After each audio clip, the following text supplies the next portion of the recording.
You're standing outside during a storm when suddenly, flash, the entire sky lights up. And then nothing.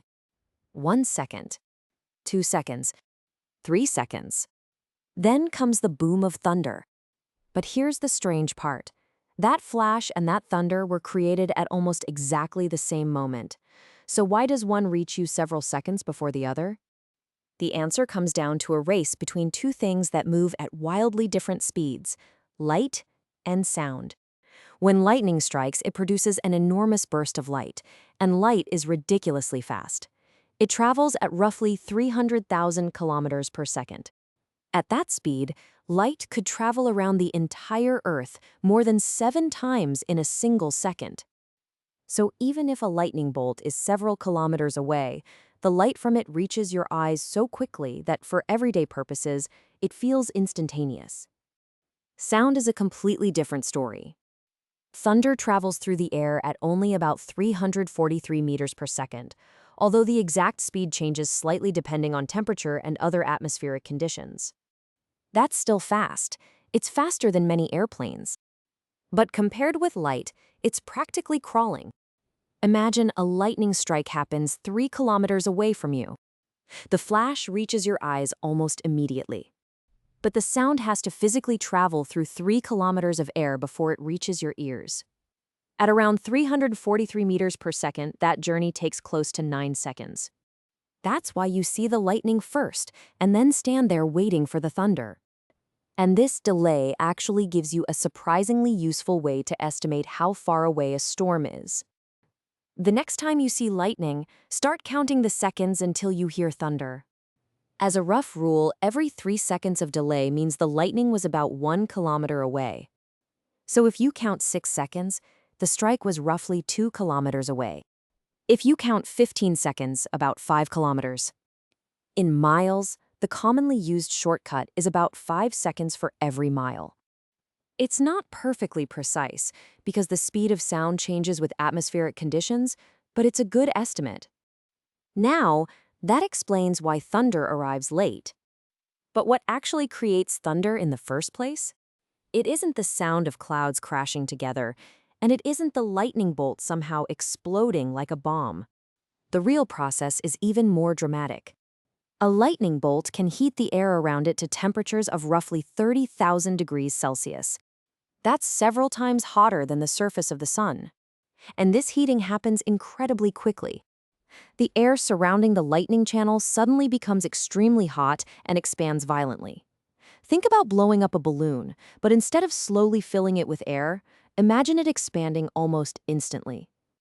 That rapid expansion creates a powerful pressure wave.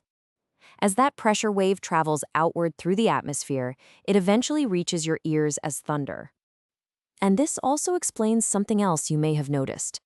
Sometimes thunder sounds like one sharp, violent crack. Other times it becomes a long rolling rumble that seems to continue for several seconds. Why? Because a lightning bolt isn't just a tiny point in the sky. It can stretch for kilometers. Different parts of that lightning channel are different distances from you. Sound from the closest section reaches you first, while sound from sections farther away arrives slightly later. Those sounds overlap, creating the long, rumbling effect we associate with distant thunderstorms. The landscape can affect the sound too. Thunder can reflect from buildings, hills, mountains, and other surfaces, adding even more echoes and layers to the rumble. When lightning strikes very close to you, however, things sound very different. Instead of a slow rumble, you may hear an incredibly sharp crack or explosive bang almost immediately after the flash. That's because the sound doesn't have very far to travel. And if the flash and thunder seem almost simultaneous, that means the lightning is dangerously close. There's another interesting detail. If light is so much faster than sound, why don't we notice this delay with normal things around us? For example, when someone standing across a room claps their hands, you see and hear the clap at almost exactly the same time. The answer is distance. Across a room, sound only needs a tiny fraction of a second to reach you. Your brain doesn't really notice the difference. But thunderstorms can be kilometers away. Over those larger distances, the slower speed of sound becomes obvious. It's the same reason you might see a distant firework explode before hearing the boom. Or why, from far away, you can sometimes see someone hit a baseball before you hear the crack of the bat. Light wins the race every time. There's even a limit to how far away thunder can normally be heard. Depending on the atmosphere and surrounding conditions, thunder is generally difficult to hear from much more than around 15 to 25 kilometers away. So you can sometimes see lightning from a storm that's so distant that you never hear its thunder at all. And there's an important safety lesson hidden in all of this.